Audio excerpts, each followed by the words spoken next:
Assalamualaikum. Myself Sir Huzaifa and I'm from the Science Scout Coaching Center. And आज की हमारी video होने वाली है chapter number 1 which is complex number. ठीक है. एंड कॉम्प्लेक्स नंबर के बारे में अगर मैं थोड़ा सा आप लोगों को जो है बताता हुआ चलूँ तो कॉम्प्लेक्स नंबर में होता क्या है कि हमारे पास कॉम्प्लेक्स नंबर में दो पार्ट्स होते हैं. ठीक है. एक होता है हमारे पास रियल पार्ट और एक होता है हमारे पास इमेजनरी पार्ट. फॉर एग्जाम्पल मैंने अगर एक एग्जाम्पल लिखी है 4 + 9 आयोटा. ठीक है. तो ये जो 4 है 4 मेरे पास रियल पार्ट है एंड जो 9 आयोटा है ये मेरे पास इमेजनरी पार्ट है. ठीक है. तो ये कंप्लीट मिल के क्या बनेगा, कॉम्प्लेक्स नंबर बनेगा. ठीक है. एंड आज की हमारी वीडियो होने वाली है एक्सरसाइज 1.1 क्वेश्चन नंबर 1 के ऊपर.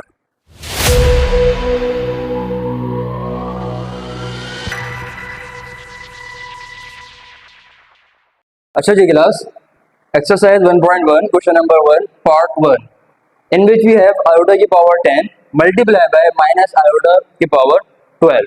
अच्छा, एक चीज मैं आप लोग को यहाँ पे जो है बताता चलूँ कि अगर हमारे पास कोई भी नंबर लिखा हुआ है, लेट्स सपोज ए लिखा हुआ है, ठीक है, और उसकी साइन है नेगेटिव साइन है, बट अगर ए पे हमारे पास पावर इवन है, लेट्स सपोज 2 है या लेट्स सपोज हमारे पास 4 है या 6 है, अगर इवन पावर है तो अंदर जो नेगेटिव साइन है वो रिमूव हो जाता है.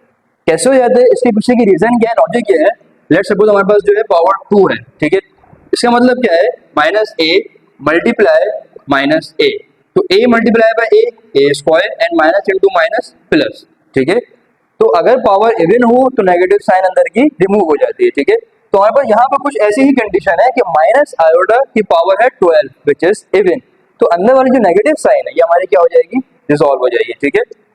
सो एक चीज हमें और पता है कि आयोटा की पावर 2 इज इक्वल्स टू -1. ठीक है. Iota square is equals to -1.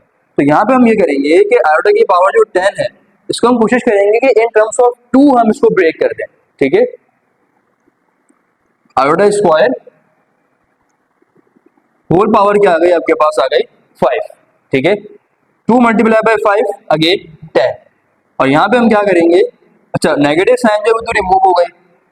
So iota square और होल पावर क्या आ गई इसकी 6, यानी कि 2 multiply by 6 is equals to 12 and 10 को हमने ब्रेक कर दिया 2 मल्टीप्लाई बाय 5 यानी कि 10. तो अब हमारे पास आयोटा स्क्वायर हमें पता है -1 के बराबर होता है. तो यहाँ हमारे पास क्या आ गया -1. ठीक है.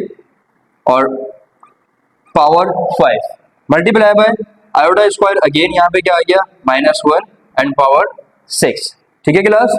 अच्छा जी, -1 की पावर क्या है 5. अच्छा, अब पावर क्या है इवन है, तो सॉरी 5 क्या है ऑड है.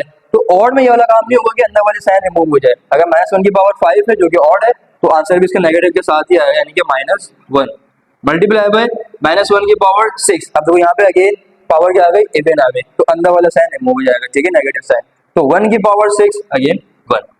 और ये हमारे पास 1 multiply by 1 it's 1 and negative into positive is equals to 1.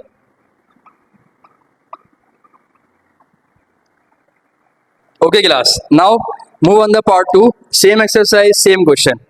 Here again हमारे पास माइनस आयोटा और उसकी पावर है 16 which is even, right?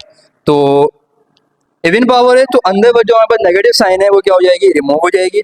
तो आयोटा की power 16 and same as it is again minus iota की पावर क्या है 6 विच इज अगेन इवन. तो यहाँ पर भी क्या होगा, नेगेटिव साइन हमारे पास रिमूव हो जाएगी, आयोटा की पावर 6. अब हमें ये बात पता है कि आयोटा का स्क्वायर बराबर होता है √-1 के, सॉरी आयोटा का स्क्वायर किसके बराबर होता है, -1 के बराबर जी. तो अब हम क्या करेंगे, अगेन हम 16 को ब्रेक करना चाहेंगे in terms of 2 multiply by 8 is equals to 16. तो हम यहाँ पे ऐसे कर लेते हैं कि आयोटा स्क्वायर और होल पावर क्या आ जाएगी इसकी 8. ठीक है. 2 मल्टीप्लाई बाय 8 16. यहाँ पर आओ, यहाँ पे अगेन हम ये करेंगे आयोटा स्क्वायर और पावर 3 है, बिल्कुल सही कहा. 2 मल्टीप्लाई बाय 3 यानी कि 6. तो we know this iota square is equals to -1 power 8 as it is multiply iota square again -1 and power 3 as it is. अच्छा जी, यहाँ पे देखिए आप -1 की पावर क्या है 8 यानी कि इवन है, तो नेगेटिव साइन तो यहाँ से हट जाएगी और 1 की पावर 8 अगेन 1. तो यहाँ हमारे पास क्या आ गया 1 आ गया. यहाँ पे देखो भाई -1 की पावर क्या है 3 विच इज ऑड. तुम्हारे पास -2 आएगा ही आएगा, और 1 की पावर 3 इज इक्वल्स टू 1, ठीक है। तो 1 मल्टीप्लाई बाय -1, पहले साइन मल्टीप्लाई कर लें, plus multiply by minus, minus 1 multiply by 1 is equals to 1।